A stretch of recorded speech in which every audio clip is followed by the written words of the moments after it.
parents out there have a really, really tough job. Not only do they need to make sure they try and raise their kids in the best way possible, but they also need to ensure that the external stimuli their children receive is the right kind. I once read a quote that said, "Choose your friends with care, you can become what they are." So how do you as a parent guard against your child befriending the wrong kind of people? Parenting expert Nikki Bush is here to help us answer that question. Good morning, Nikki. Good morning.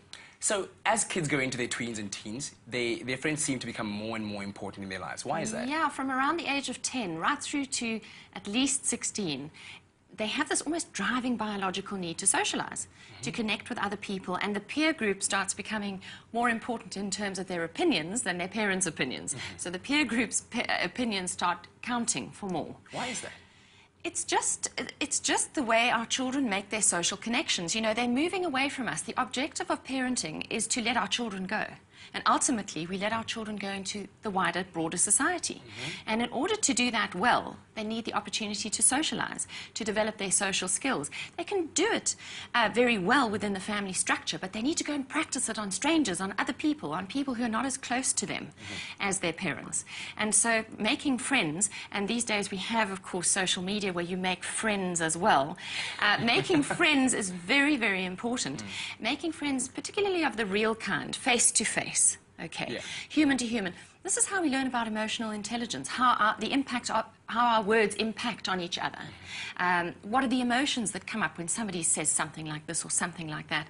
And on social media, of course, you can say all sorts of good and horrible things, and you won't know the impact that you have on other people. So the kind of conversations that we need to be having with our children as they move forward is that when they get caught up in crowds, you know, in the peer group, that they should strive to behave in a crowd as they would if they were alone. So if there's stuff going on in the crowd that you don't like, are you going to just go with the flow? If it goes against your grain, goes against the values that you have, or are you going to walk away? So we need to start doing some scenario planning with our kids, because the peer group is very magnetic. And a lot of it is good. But we need to do the scenario planning of the what-ifs. If this were to happen, what would you do? And if you start doing scenario planning with your kids, it may or may not ever happen to them. But should it happen, they've kind of got a plan B mapped out in their head already as to how they might respond in that situation. And that makes them feel a whole lot safer and more confident. And you know, sometimes you send your kids out and you warn them about these things, and then when they come home, they said, how did you know? And then you're like, oh, yes, you know, we have lived. So. We actually have lived. And it's not like we don't understand peer group pressure. We were there once before. And so perhaps share some of your own personal stories with your kids, and we need to make things really concrete for our children. So when we talk to them, they don't like speeches. Conversation is what it is.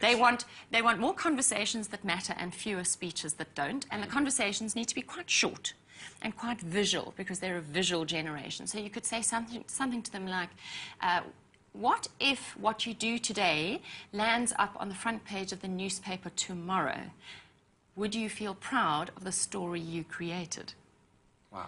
And obviously, this is something that you have to reinforce, because I think when first asking a question like that, a child wouldn't really be able to conceptualize what the consequences would be. So it's a reinforcement of, you know... Sure. So, you know, give a real concrete example, like, say, Tiger Woods. I mean, he was the front page news for how long? For his positive behavior. And then he became the front page news for his negative behavior. So that's a nice, real life example to give them. And there's many, many examples that come up in the news all the time that would be great to say, look what happened here. You know, imagine that happened to you. How would you feel?